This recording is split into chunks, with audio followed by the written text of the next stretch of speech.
ارے وہ تو تمہیں بھی پسند نہیں کرتا، کیا تمہارا بھی اس میں کوئی قصور ہے؟ محمل کا سر آہستہ سے نفی میں ہل گیا۔ سو اس میں میرا بھی کوئی قصور نہیں ہے اگر وہ مجھے پسند نہیں کرتا تو۔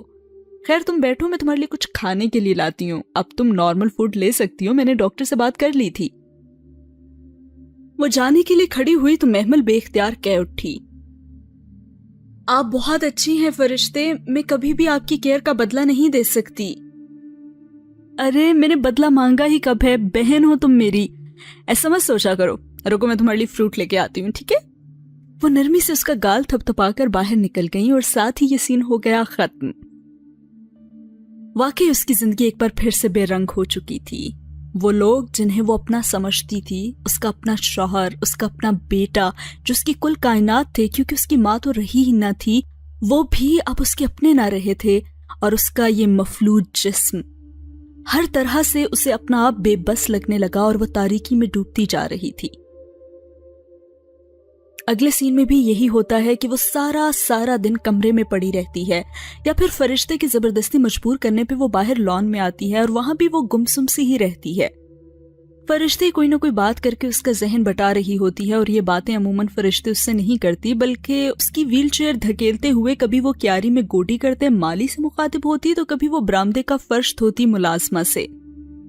فرشتے اب اتنا نہیں بولتی تھی جتنا وہ پہلے بولتی تھی، اس کا انداز پہلے سے زیادہ سنجیدہ ہو گیا تھا، اور یہ وقت کا ہی اثر تھا، وہ اثر جو نہ چاہتے ہوئے بھی وقت ہر انسان پہ چھوڑ جاتا ہے۔ فرشتے نے گھر کو بہت اچھی طرح سے سنبھالا ہوا تھا، گو کے سارے کام ملازموں نے سنبھال رکھے تھے، مگر تمام انتظام اسی کے ہاتھ میں ہوتا تھا، لیکن اس کے باوجود وہ نہ کسی پہ حکم چلاتی، نہ ہی اس گھر کی پرائیویسی میں دخل دیتی تھی۔ محمل یا ملازموں سے بات کرنے کے علاوہ وہ زیادہ کلام بھی نہ کرتی تھی۔ تیمور اور ہمایوں کے کمرے کے اندر بھی وہ نہ جاتی تھی، بلکہ دروازے پہ کھڑی ہو کر صفائی کرواتی، جبکہ ملازموں کو تنخواہ ہمایوں دیتا تھا۔ فرشتے زیادہ تر گیسٹ روم میں ہی قیام کرتی تھی، وہ بھی شدید ضرورتاً، اور تیمور تو ویسے بھی ہر شے سے چڑا ہوا لڑکا تھا، سو وہ اسے مخاطب ہی نہیں کرتی تھی۔ کبھی جو وہ بیچاری کر بھی لے تو تیمور اس سے اتنی بدتمیزی سے پیش آتا کہ پھر اس کا بات کرنے کا دل ہی نہ کرتا تھا۔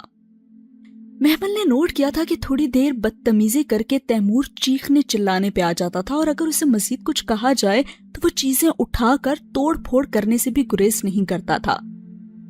اس لیے فرشتے بہت محتاط طریقے سے اس گھر میں رہ رہی تھی، جیسے اس کے ذہن میں تھا کہ اسے جلد ہی یہاں سے چلے جانا ہے۔ ملازمہ بلقیس نے اسے بتایا تھا کہ فرشتے اپنے پیسوں سے ماہانہ راشن کی چیزیں لے کر آتی تھی، خصوصاً چکن اور گوشت ہمیشہ وہ خود ہی خریدتی تھی۔ جب ہمایوں کو پتا چلا اور اس نے اسے روکنا چاہا تو فرشتے نے صاف کہہ دیا کہ اگر اس نے اسے روکا تو وہ واپس اسکاٹ لینڈ چلی جائے گی، اور نتیجتاً ہمایوں خاموش ہو گیا تھا۔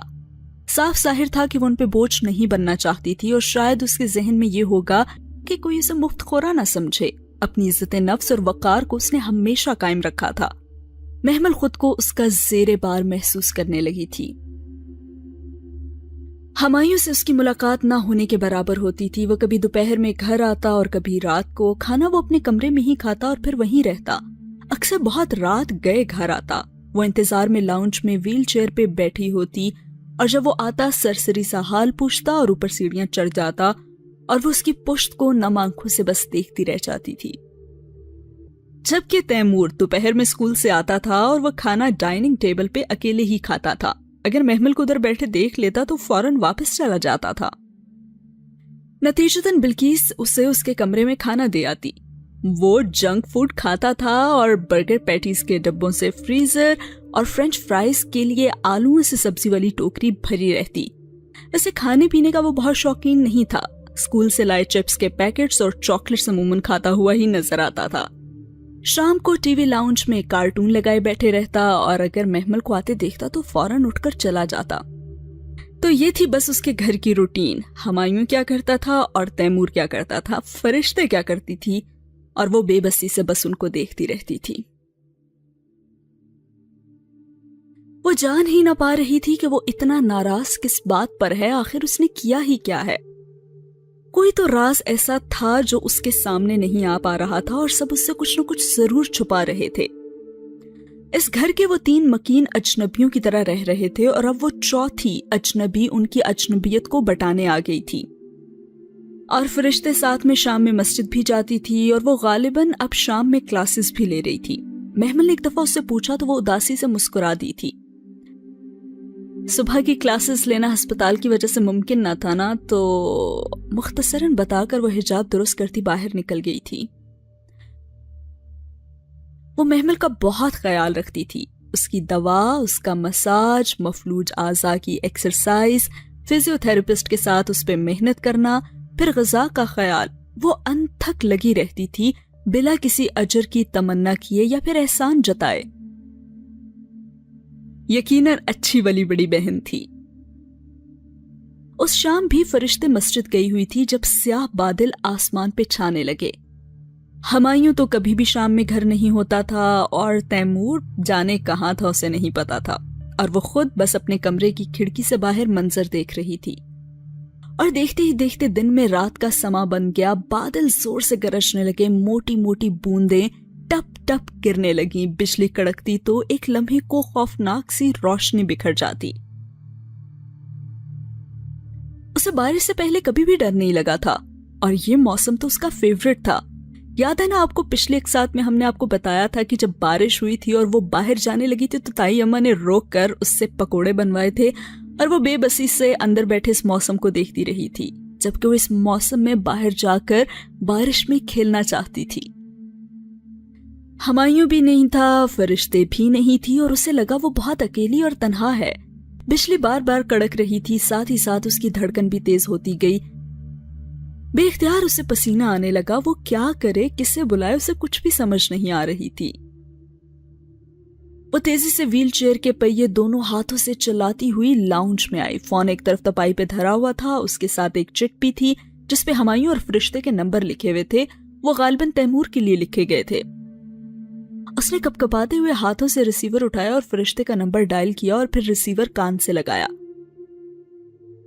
گھنٹی جا رہی تھی مگر وہ اٹھا نہیں رہی تھی، غالباً کلاس میں تھی۔ اس نے مایوسی سے فون رکھ دیا، تبھی نگاہ دوبارہ اس چٹ پہ پڑی۔ کچھ سوچ کر اس نے دھڑکتے دل کے ساتھ ریسیور دوبارہ اٹھایا۔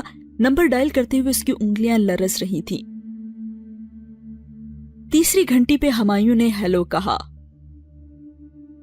اور وہ آواز سنتے ہی محمل کی آواز کہیں دور چپ ہو گئی تھی۔ وہ بہت بامشکل ہی ہمایوں کا نام لے سکی، اور وہ ہمایوں جو اس کی آواز فوراً سے پہچان جاتا تھا اس بار کہنے لگا کہ کون؟ میں محمل ہوں۔ دوسری جانب ایک لمحے کو سناٹا چھا گیا، اور پھر وہ بولا، ہاں بولو۔ مصروف سرد مہر سی آواز ابھری، آپ کدھر ہیں؟ ارے پرابلم کیا ہے تمہارا؟ قدرے بیزاری سے اس نے جواب دیا، وہ باہر طوفان آ رہا ہے اور مجھے ڈر لگ رہا ہے، پلیز آپ گھر آ جائیں۔ اس کا گلا رند گیا، آنکھیں ڈبڈبا گئیں۔ اوہو، میں میٹنگ میں بیٹھا ہوں، ابھی کہاں سے آ جاؤں؟ اب مجھے نہیں پتا، لیکن پلیز آپ آ جائیں، جیسے مرضی بھی آپ آئیں، لیکن آ جائیں نا۔ باہر طوفان کا شور بڑھ رہا تھا اور ساتھ ہی اس کے آنسوؤں میں شدت آ گئی تھی۔ میں نہیں آ سکتا محمل، فرشتے یا پھر کسی ملازمہ کو بلا لو۔ وہ جھلایا تھا۔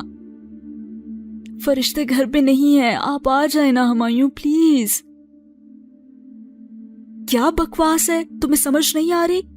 اگر تمہیں لگتا ہے کہ تم معذوری کا ڈرامہ رچا کر میری ہمدردی حاصل کر سکتی ہو تو اس خیال کو دل سے نکال دو اور مجھے میری زندگی جینے دو، خدا کے لیے میرا پیچھا چھوڑ دو۔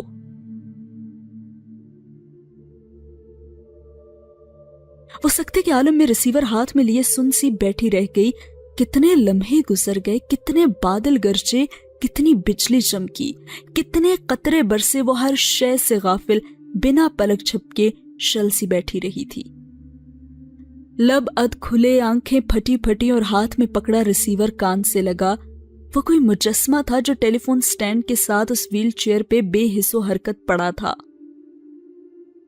پھر کتنی ہی دیر بعد ریسیور اس کے ہاتھ سے پھسلا اور نیچے لڑک گیا۔ اس کی زمین سے ٹکرانے کی آواز پہ بے اختیار اس نے پلکیں جھپکی اور اس کی آنکھیں آنسوؤں سے لبریز ہو گئیں۔ اس کی ہچکی بند گئی تھی اور پورا وجود لرز رہا تھا۔